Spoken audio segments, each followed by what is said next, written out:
खुशियों की चाबी। रीता का मन बहुत अशांत था। माँ की याद आ रही थी। किसी से अपने दिल की बात करने का मन हो रहा था, लेकिन किससे? कौन समझेगा मेरी मनोदशा, यह सोचकर ज़्यादा परेशान हो उठी। पत्नी के मन की उथल पुथल से बेखबर आकाश ऑफिस जा चुके थे। आज छोटी सी बात उसके मन को आहत कर गई।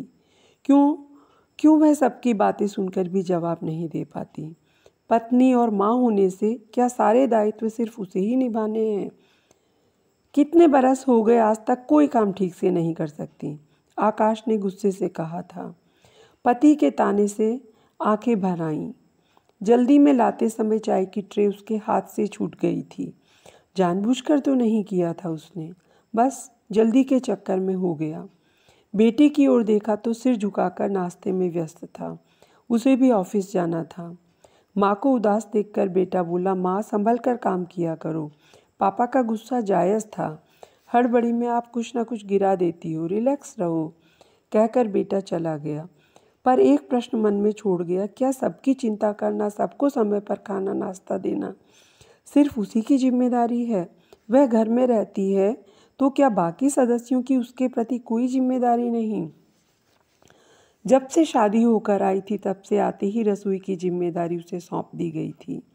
सास ससुर एक ननद, यही छोटा सा परिवार था। आकाश ने पहले दिन ही कह दिया था, मेरे माँ बाप और बहन को कोई कष्ट नहीं होना चाहिए। रीता ने पति की बात गांठ बांध ली और तन मन से अपने छोटे से घर को संभालने में लग गई। कभी उसने किसी चीज़ की शिकायत नहीं की। शायद यही सबसे बड़ी गलती वह कर बैठी। अपने वजूद को घर में खो दिया, लेकिन वह भूल गई कि अति किसी भी चीज़ की बुरी होती है, भले ही वह प्रेम ही क्यों ना हो। प्रेम और सेवा पाने के हकदार सब बन गए, पर उसे भी प्यार और तारीफ चाहिए, यह किसी ने सोचा ही नहीं। आकाश ने कभी रीता के मन को समझा भी नहीं। उनका सीधा सा तर्क था, सब कुछ तो है, धन दौलत, बड़ा सा घर, सुखी रहने के लिए और क्या चाहिए? रीता मुस्कुरा कर रह जाती, पर कह नहीं पाती। बस एक अपनापन और तारीफ के दो शब्द नहीं दे पाते आप। रीता ने आंसू पोंछ लिए। वह मन ही मन कुछ निर्णय ले चुकी थी। सुबह जब आकाश जॉगिंग करके आए तो हमेशा की तरह उनकी चेयर के पास चाय का कप नहीं रखा था। घर से निकलते हुए रीता ने कहा, आपकी चाय किचन में रखी है, गर्म करके पी लेना, मैं वॉक पर जा रही हूँ। तुम्हें क्या हो गया जो वॉकिंग के लिए जा रही हो? आकाश ने समय पर चाय न मिलने का गुस्सा उतारा। कुछ ना होने देने के लिए ही तो आज से मैंने अपनी केयर करना शुरू कर दिया है। वैसे मैं करती भी क्या हूँ, कोई काम तो सही नहीं कर पाती, तो मैंने सोचा क्यों ना अब काम करना बंद कर दूँ। बिना जवाब सुने ही रीता घर से निकल गई। नाश्ते की टेबल पर आज रीता नहा धोकर बैठी थी। कुक नाश्ता बना रहा था। रोज़ पूरा दिन वो खुद लगी रहती थी। रीता खुश थी। अपनी पसंद की किताब लेकर बालकनी में चली गई।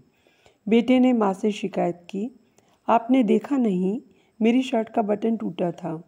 शांत स्वर में रीता ने कहा, बेटा अब तुम बड़े हो चुके हो, अपने कपड़ों का ध्यान तुम रख सकते हो।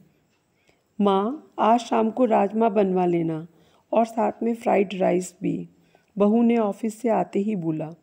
बेटा यह घर तुम्हारा भी है, तुम भी कुक को बता सकती हो। यह कहकर रीता अपनी किताब में गुम हो गई। बहू चुपचाप कमरे में चली गई। आकाश, बेटा और बहू रीता के बदले हुए व्यवहार से हैरान थे, पर रीता खुश थी, क्योंकि पति और बच्चों में अपनी खुशी देखने वाली रीता को खुशियों की नई परिभाषा समझ में आ गई थी। सबका ख्याल रखने वाली रीता अब अपना भी ख्याल रखने लगी थी। हर समय सबके लिए उपलब्ध रहने वाली रीता खुद के पुराने शौक, कविता लिखना और पेंटिंग करने में समय देने लगी थी। अब बेटे, बहू और आकाश को रीता का महत्व समझ आने लगा था और अपने व्यवहार पर ग्लानि होने लगी थी। रीता जब अपनी खुशियों को जीना सीख गई तो समझ गई कि अपनी खुशियों की चाबी दूसरों को नहीं देनी चाहिए, बल्कि खुद रखनी चाहिए। ऐसी ही कहानियों के लिए चैनल सब्सक्राइब करें। धन्यवाद।